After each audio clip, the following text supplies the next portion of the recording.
YTN 라디오 슬기로운 라디오 생활 2부 시작합니다. 이 시간은 국민권익위원회와 함께 생활 속에 놓치고 있는 권리를 찾아봅니다.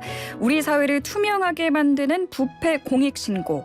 어렵게 용기를 낸 신고자에 대한 보상금 제도가 있다는 사실 알고 계신가요? 지난 1월 한 달만 보상금 지급액이 약 7억 원이라는데요. 자세한 이야기 국민권익위 신고자 보상과 류지연 조사관과 이야기 나눠보겠습니다. 어서 오세요. 안녕하세요. 네, 반갑습니다. 조사관님, 1월에 지급한 신고자 보상금이 7억 원이라니 이게 정말 어마어마한데요. 보통 한 해에 나가는 보상금이 얼마나 되나요? 작년 한 해 동안 보상금만 50억 원 이상 지급이 됐습니다. 부패 신고 보상금은 477건, 총 28억 3천여만 원이 지급되었고요. 공익신고 보상금은 99건, 총 22억 5천여만 원이 지급되었습니다. 보상 금액이 크다고 생각하실 수도 있는데 그 신고들을 통해서 공공기관에 발생한 수입은 약 663억 원에 달합니다.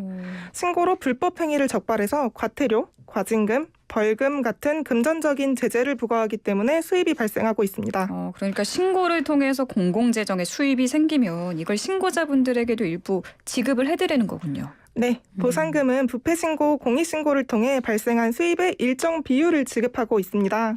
수입액이 1억 원 이하인 경우를 기준으로 부패신고는 30%, 공익신고는 20% 지급이 기본이고요. 다만 정확하고 충실한 증거자료를 내셨는지, 신고자도 불법 행위에 가담하지는 않았는지 이런 것들을 감안해서 보상 금액이 조정이 될 수가 있습니다. 네. 예를 들어 부패 신고로 국가가 1,000만 원을 환수하게 된 경우 감액 사유가 없다면 300만 원의 보상금이 지급됩니다. 그러니까 퍼센티지로 지급액이 정해져 있고 또 부패 신고와 공익 신고 보상금의 차이가 있군요. 네, 그렇습니다. 그럼 그동안 방송에서 부패 신고와 공익 신고를 몇 번 다루긴 했는데 언뜻 들으면 이게 비슷한 거 아닌가 싶기도 하고 살짝 혼동이 되거든요. 부패 신고와 공익 신고 보상금의 차이를 설명해 주실 수 있을까요? 네, 신고가 다 공익적인 거 아니냐고 묻는 분들이 굉장히 많으세요. 네. 그런데 제도를 좀 더 합리적으로 운영하기 위해서 법적으로는 개념의 차이를 두고 있습니다. 부패 신고는 공공부문, 그러니까 공무원의 불법 행위나 공공재정에 손해를 끼치는 행위를 신고하시는 것을 의미하고요. 네. 공익신고는 민간부문, 그러니까 일상에서 발생한 법 위반 행위를 신고하시는 것을 의미합니다. 어떤 신고인지에 따라 보상 제도의 차이가 생기는데요.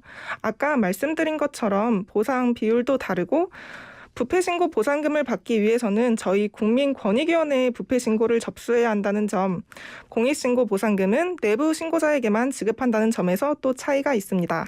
간단히 정리하자면 부패 신고는 공공부문에서 공익 신고는 우리 일상에서 발생한 법 위반 행위를 신고하는 거다. 이렇게 이해를 하면 될까요? 네, 그렇습니다. 네, 좋습니다. 그럼 실제로 어떤 분들이 보상금을 받으셨나요? 이번에 부패신고 보상금 1억 940만 원을 받은 분이 계신데요. 이분은 연구를 위한 장치를 구매해 연구한다는 조건으로 정부로부터 연구 개발비를 지원받았는데 사실은 해당 장치를 구매하지 않은 업체를 신고하셨습니다. 이 부패신고 를 통해 업체에게 지원되었던 연구개발비 5억 7천여만 원이 환수되었고요. 또 의료계의 리베이트는 계속 사회 문제가 되고 있는데요. 의료법을 위반해서 제약회사 등으로부터 대가성 불법 사례금, 일명 리베이트를 제공받은 병원과 약국을 신고한 분이 있었습니다. 네. 이 신고로 벌금 및 추징금 3억 4천여만 원이 부과되어 국민권익위가 신고자에게 6,220만 원의 공익신고 보상금을 지급했습니다.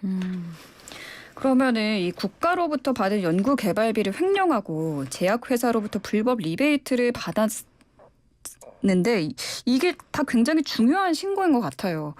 근데 만약에 벌금 같은 걸 안 내고 버티는 사람도 있잖아요. 이럴 때는 신고자가 보상금을 못 받게 되나요? 아닙니다. 금전을 납부하도록 법적으로 확정만 되면 실제 수입이 아직 발생하지 않았다고 해도 보상금의 50%를 먼저 지급하는 것이 가능합니다. 아, 다행입니다. 이게 용기를 내서 신고를 하시는 걸 텐데 이렇게 적절하게 보상받을 방법이 마련돼 있다니 마음이 놓이고요. 그럼 끝으로 보상금과 관련해서 우리 국민들이 자주 질문하는 내용이 있다면 하나 알려주시겠어요? 네, 일반적으로는 보상금 신청이 어떤 프로세스로 처리가 되는지 궁금해하십니다. 신고자가 보상금 신청을 하면 국민권익위는 신고를 처리한 기관과 그 외에도 필요한 기관으로부터 신고 관련 자료들을 받아서 사실관계를 정리합니다. 그리고는 위원회 조직이기 때문에 위원회 회의를 개최해서 보상금을 지급할지 얼마나 지급할지를 결정하게 됩니다. 리틀스타님이 지금 질문을 하나 주셨어요. 한 명이 여러 건을 신고를 하면은 여러 번 보상금을 받을 수 있는지 물어보셨어요. 네, 그 신고 내용이 상이하다면 여러 번의 보상금을 받으시는 것이 가능은 합니다. 다만 공익신고 같은 경우에는 연간 20회로 제한이 되어 있습니다. 20회요. 네. 근데 20회까지 신고한 분은 없었죠? 없었을 것 같아요. 제가 기억하기로는 네. 알겠습니다. 제가 다닐 땐. 네, 오늘 말씀 여기까지 듣도록 하겠습니다. 감사합니다. 감사합니다. 네. 국민권익위 신고자 보상관 류지연 조사관과 함께했습니다.